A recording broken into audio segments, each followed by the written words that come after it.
Zealand Classic Festival 2017. I'm joined by the man, Mr. Kevin Magee. It's been a pleasure to watch you hoon around in that big old YZR this weekend. I was lucky enough to go to the Manx Grand Prix, and Bruce Anstey was hooning around on YZR 500. Got to go to the Paget house and see them working on it and hang around there. It was kind of surreal, but to see it in such a relaxed environment here in New Zealand is just, it's been pretty trick.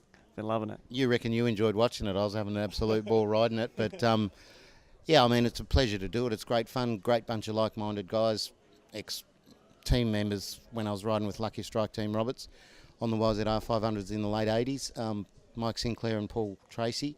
So it's like-minded guys, you know, back together after that many years, and it's just great fun, and it's good to let people hear the noise of what's now the extinct, you know, YZR 500s. Yeah, I was really fortunate over there to hear a whole bunch of RS250s, because in my era we'd never even seen them on track here. And obviously 125s in New Zealand are still going, but Australia that's more or less done as well. So the two-stroke era is well and truly over, sadly, but to come to a festival like this and see the RG 500 and your YZR and hear them in a beautiful venue like this in the sun has just been awesome. And then to be able to mingle with you guys, money couldn't buy it. As I've said for decades, and I'm to my mates and whoever, I'm only a normal guy with a different job. That's it, you know. I started out my working life as an apprentice mechanic in the bike shop, and you know, did all that, and then just rode bikes for fun, raced and carried on, and there was never a plan. Is the funny thing, it just evolved. I got results, and then someone offered me a ride, Bob Brown on the Ducati, and then that kicked into a few other just one-off rides and a few off rides, and then Yamaha Australia wanted me to ride the Castrol 6-hour and the Surface 3-hour. And then that was in 85, that was my first gig, and then Mulberry Yamaha in Australia, and then some wild cards in the Grand Prix, and that was it, gone.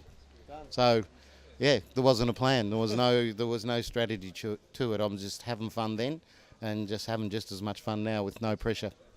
Yeah, the no pressure thing's awesome. Do you think in this modern environment that if someone had the goods and got a couple of wild cards, the same circumstances could unfold to the right person?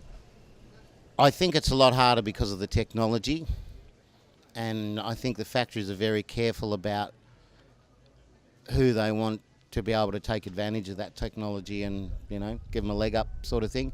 Mike Jones, I think, on the Ducati last year at Magee, that was the sign of a true wildcard. Never been to the track, hadn't ridden the bike, hadn't done any testing, just lobbed up, left the Phillip Island Ducati test. I think his girlfriend met him at the airport with his passport, jumped on the burner and flew to Japan Thursday night, and I think he lined up Friday morning, I think was the story, so we're pretty close too. So that's a true wild card, and that's what I'd love to see back in both MotoGP and World Superbike, is a true wild card, like national superbike races that can go and get a legitimate gig on a MotoGP bike. Yeah, that's pretty impressive. It's something that from New Zealand certainly we've never seen. It's Australia's like kind of for a lot of New Zealand riders, I'd say Australia is almost another world, and yet for you guys, there's maybe a little more access to the international scene. I saw Josh Brooks come over and rode the last round of the ASC, which was kind of a surprise to me. Yeah, well, he's got a wild card. It was only released the other week at Phillip Island on his 2015 BSB R1. So Brooksy's going to be on the loose at the island later this month, so watch out there. That'll be awesome. That'll be awesome. Have you been to Pookie before is the question I've got for you. No, never been here. Done some laps in the van with Sinclair and Tracy and Stewie Avant to dry out the track for the ride day on Friday, and that was the first I'd seen of it. I mean, I watched the V8 supercars over here on the box at home, but no, never been here. Only raced Gracefield and Wanganui in 1983. So that was it. Something interesting happened before. I was talking to Hugh Anderson, and I said, when did you first ride at Pukekohe? He said, I waited till they opened it, and then I rode here in 1963. It was like... Yeah, I was one, so I wasn't even thinking about it. I was born in 91. It's just another leak, and yet he's still got all of his faculties about him. He's still sharp as a tack. Still goes and still rode the RG and nearly brought a wheelie down the front straight on. He's 81. Yeah, he said I was sitting there talking to him before, and he said he had it flat in fifth down the back straight. So he didn't sleep after Timaru. He told us all that he didn't sleep that night because he was so excited. 81 years old, and he doesn't reckon he's going to sleep tonight either. So.